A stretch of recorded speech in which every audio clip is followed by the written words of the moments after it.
ரஞ்சிதனாக்கு ரொம்ப ரொம்ப நன்றி. எல்லோருக்கும் வணக்கம். சார்பட்டா பரம்பரை திரைப்படத்திற்கு அப்புறம் ரஞ்சித்தோடு சேர்ந்து திரைக்கதை வசனம் இந்த படத்தில் எழுதியிருக்கேன், கூட அண்ணனோடு சேர்ந்து எழுதியிருக்கேன். ஸோ ஒரு எழுத்தாளனாக இந்த மேடையில் அன்றைக்கி ரொம்ப பெருமைப்படுறேன். ஆனால் டப்புன்னு யாரும் எழுத்தாளர் சொன்னால் நம்ப மாட்டுறாங்க, அந்த மாதிரி இருக்கிறான்னு தெரியல. ஸோ யோசிக்கிறாங்க.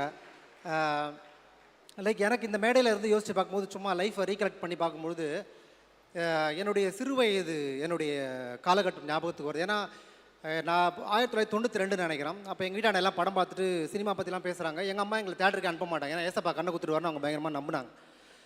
அப்போ எங்கள் மாமாக்கள்லாம் சேர்ந்து ஒரு படம் பார்க்கணுன்னு சொல்லிட்டு முடிவு பண்ணுறாங்க. அந்த படம் பார்த்துட்டு வராங்க. அந்த படத்துடைய பாட்டு மட்டும் பயங்கர எதுகுமோனையாக இருக்குது, மண் ஸ்டவ்வுன்னெலாம் வருது. எனக்கு புரியல, ஆனால் அந்த படம் பார்க்கணும் ரொம்ப ஆர்வமாக எனக்கு இருந்தது. அப்புறம் எங்கள் மாமா அவர் இறந்துட்டார். இப்போ அவர் என்ன அந்த படத்தை கூப்பிட்டு போனார். முதல் முறை என் வாழ்க்கையில் ஒரு படத்தை போய் பார்க்குறேன்.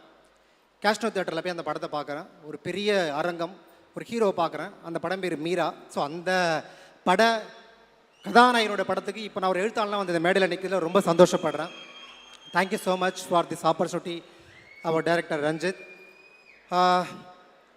இந்த படத்தினுடைய ப்ராசஸ், ரைட்டிங் ப்ராசஸ் வந்து it's very heavy. What I mean it, like நீங்கள் ஒரு யதார்த்தவாத திரைப்படத்துக்கு கதை எழுதலாம், ஒரு முற்றிலும் ஒரு ஃபேண்டசி படத்துக்கு கதை எழுதலாம். ஏன்னா ரெண்டுமே அதன் உலகத்திலோட நம்ம காட்டுறது தான் உலகம்.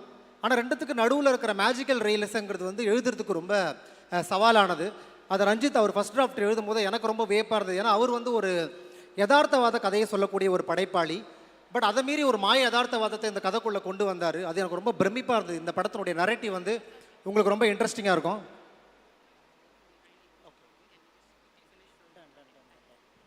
ஓகே, ஸ்கிரிப்டில் எடிட் பண்ணுறோம் சொல்கிற மாதிரி இங்கே எடிட் பண்ண சொல்லிட்டாங்க. ஸோ இதை தான் நான் சொல்லணும்னு நினைக்கிறேன். மற்றபடி இந்த படத்தினுடைய வரலாறு, இந்த படம் என்ன பேசுது, இந்த படம் வந்து என்ன மாதிரி அந்த தாக்கத்தை பார்வையாளர்கிட்ட வெளிப்படுத்தும் அப்படிங்கிறத வந்து இன்னொரு நெருக்கமான, குறிப்பாக சொல்லப்போனால் படத்துடைய வெற்றி விழாவில் நான் உங்களோட பகிர்ந்து நினைக்கிறேன். Thank you so much for your opportunity. Thank you so much. தொடர்ந்து வந்து நம்மளோட டெக்னீஷியன்ஸோட பேச்சை கேட்க